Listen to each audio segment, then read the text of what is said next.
नमस्कार दोस्तों, आज हम पढ़ेंगे now the leaves are falling fast. Means अब पत्ते तेजी से झड़ रहे हैं। इस पोयम के लेखक हैं W.H. ऑडेन। इनका फुल नाम है वेस्टर्न ह्यू ऑडेन। ये आप देख सकते हैं, इनका फुल नाम है वेस्टर्न ह्यू ऑडेन। इनका जन्म हुआ था 21 फरवरी 1907 में, इंग्लैंड में हुआ था, यूनाइटेड किंगडम। और इनके जो मृत्यु हुआ था वो हुआ था 29 सितंबर 1973 में, ऑस्ट्रिया में हुआ था। इनकी पत्नी जो थी उनका नाम था एरिका मैन।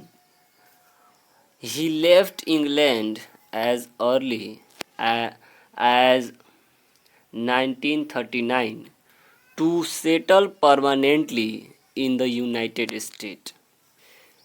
देखिए, ये 1907 मीन्स जन्म से 1939 तक इंग्लैंड में रहे और उसके बाद ये अमेरिका में सेटल हो गए और इसलिए इनको एंग्लो अमेरिकन के नाम से भी जाना जाता है, Anglo American.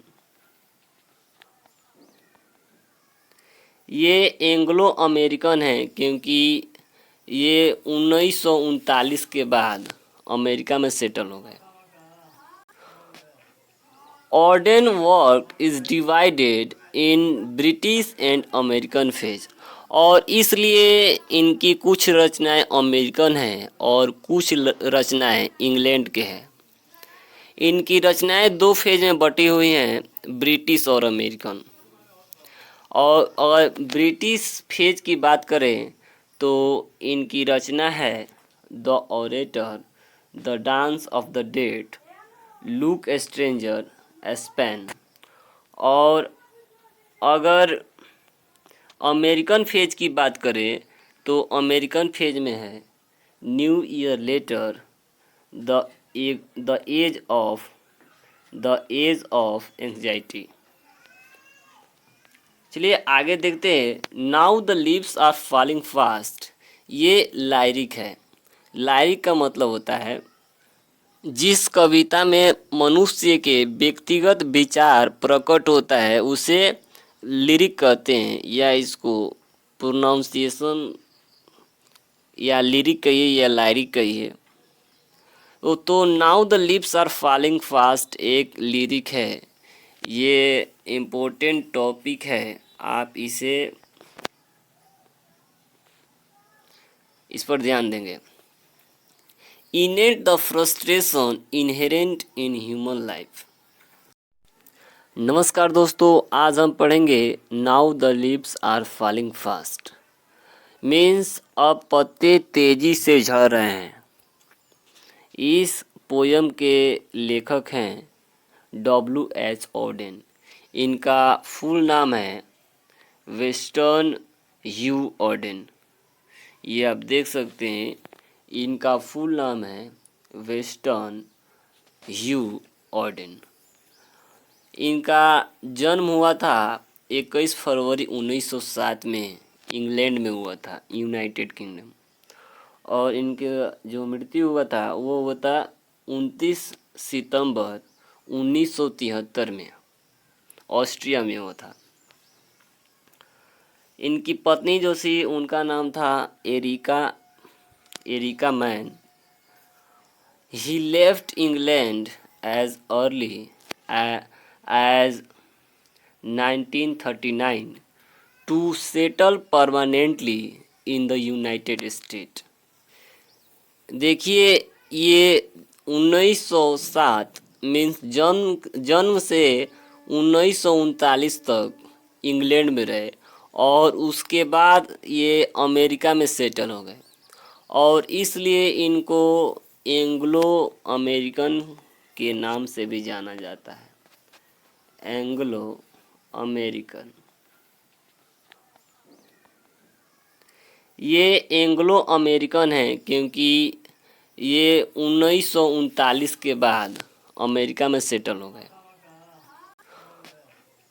Ordained work is divided in British and American phase, और इसलिए इनकी कुछ रचनाएं अमेरिकन हैं और कुछ रचनाएं इंग्लैंड के हैं।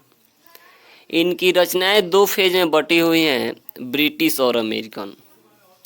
और अगर ब्रिटिश फेज की बात करें तो इनकी रचना है the orator, the dance of the dead, look stranger, Spain. और अगर अमेरिकन फेज की बात करें तो अमेरिकन फेज में है new year letter, the age of anxiety. Now the leaves are falling fast, lyric. यह एक तरह का लिरिक है। लिरिक का मतलब होता है जिस कविता में मानव के व्यक्तिगत सोच को, व्यक्तिगत भाव प्रकट होते हैं, उसको लिरिक कहा जाता है। इनेंट the frustration inherent in human life. Now the leaves are falling fast, ये बताता है कि मनुष्य का जो जीवन है यह फ्रस्ट्रेशन, ऊबन से भरा हुआ है। The aspirations that are not fulfilled, और एस्पिरेशन का मतलब होता है आकांक्षाएं, इच्छा। और कुछ जो हमारी ज़रूरत है, इच्छाएं हैं, वे पूरी नहीं हो पाती हैं। And the sense of loneliness in which every individual lives and die, और इस अकेलापन में सभी लोग जो हैं जीते हैं और मरते हैं। तो चलिए अब स्टार्टअप करते हैं लाइन बाय लाइन इस पोयम के फर्स्ट स्टेंजा को। Now the leaves are falling fast means अब पत्ते तेजी से झड़ रहे हैं। Nurses flower will not last means, और जो बड़े पेड़ों के सहारे जो पेड़ पौधे हैं वे भी अब ज़्यादा दिन तक नहीं रहेंगे, मीन्स उनका भी अस्तित्व समाप्त हो जाएगा। Nurses to the grave are gone, ये जो नर्सेस हैं, जो बड़े पेड़ के सहारे जो जीवित हैं, छोटे छोटे पेड़ पौधे, वे धीरे धीरे ग्रेव में चले जाएंगे। ग्रेव का मतलब होता है कब्र, वो धीरे धीरे कब्र में चले जाएंगे। And the prams go rolling on, prams का मतलब होता है बच्चों की गाड़ी, और रोलिंग का मतलब होता है लुढ़कना। तो इस तरह से बच्चों की गाड़ी धीरे धीरे लुढ़क रही है। इस फर्स्ट स्टेंजा में कवि कहना चाहते हैं कि एक पति के जैसे ही मनुष्य का जीवन है, एक पति के जैसे ही मनुष्य धीरे धीरे अपने मौत की तरफ जा रहा है, और जो आदमी पृथ्वी पर आया है उसे एक ना एक दिन जरूर जाना है। और ये प्रकृति का नियम है, और ये जो नियम है वो धीरे धीरे चल ही रहा है। एक ना एक दिन सबको तो ग्रेव में जाना ही है। ग्रेव मीन्स कब्र। एक ना एक दिन सबको कब्र में जाना ही है। तो चलिए देखते हैं अब second stanza. Whispering neighbours left and right pluck us from the real delight. Whispering neighbours का मतलब होता है यमदूत। यमदूत होता है, ठीक है। तो यमदूत जो है ये हमारे लेफ्ट एंड राइट हैं, मीन्स यमदूत सभी जगह है। Pluck us from the real delight, और प्लक का मतलब होता है छीन लेना, तोड़ लेना। ये जो है हमारी जो खुशी है, ये हमारी खुशी हमसे क्या है, छीन ले जाते हैं, प्लग करके ले जाते हैं। And the active hands must freeze, और ये जो हमारे एक्टिव हैंड हैं ये फ्रीज हो जाते हैं, ये कुछ नहीं कर पाते हैं। वाइस्परिंग नाइबर्स मीन्स यमदूत, ये हमारे सामने हमारे अपनों को ले जाते हैं। इससे हमें बहुत दुख होता है, हम अकेले रह जाते हैं इस दुनिया में। और ये हमारे एक्टिव हाथ हैं, ये कुछ नहीं कर पाते हैं। लोनली ऑन द सेपरेट नीज, हम लोग इस दुनिया में जो है अकेले रह जाते हैं। अब चलिए देखते हैं थर्ड स्ट्रेंजर को। Dead in the hundreds at the back, follow wooden in our track। सैकड़ों लोग मर गए जो आए थे इस दुनिया में।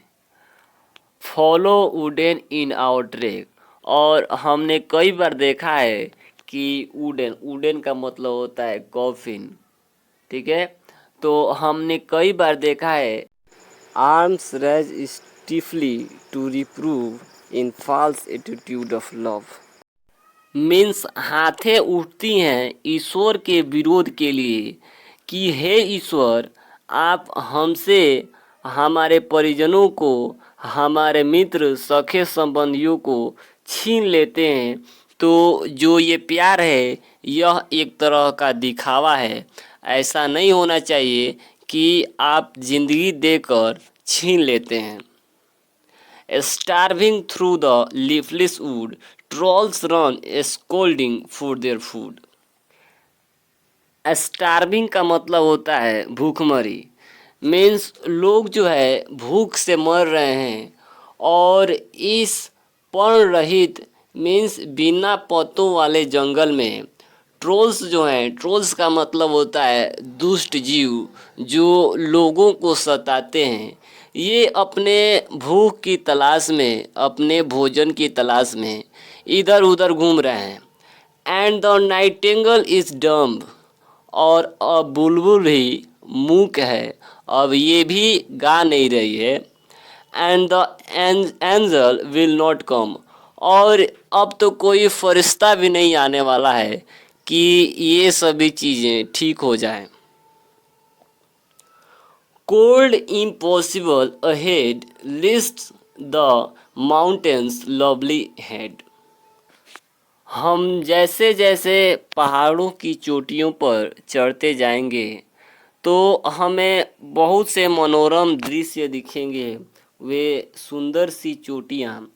और जैसे जैसे हम ऊंचाई पर बढ़ते जाएंगे टेम्परेचर जो है डाउन होता जाएगा और ठंड बढ़ती जाएगी। Whose white waterfall could bless, और पहाड़ों की जो वाटरफॉल हैं, झरने हैं, वे हमको जो है क्या आशीर्वाद देते हैं, आशीर्वाद दे रहे हैं। Travellers in their last distress, और जो ट्रेवलर्स हैं, यात्री हैं, वे अंतिम क्षण में हैं अपने। यात्री जो हैं वे अपने अंतिम पड़ाव में हैं। अब जो है इसके बाद उनको इस मनोरम दृश्य का आनंद नहीं मिलेगा, क्योंकि ये नियम है कि प्रकृति का नियम है कि जो आदमी आया है उसको एक न एक दिन जाना ही है। तो इस तरह से जो है ये आपका चैप्टर समाप्त होता है। और मैं आपको बता दूं कि हमारे टेलीग्राम चैनल से जुड़िए to get important notes in PDF.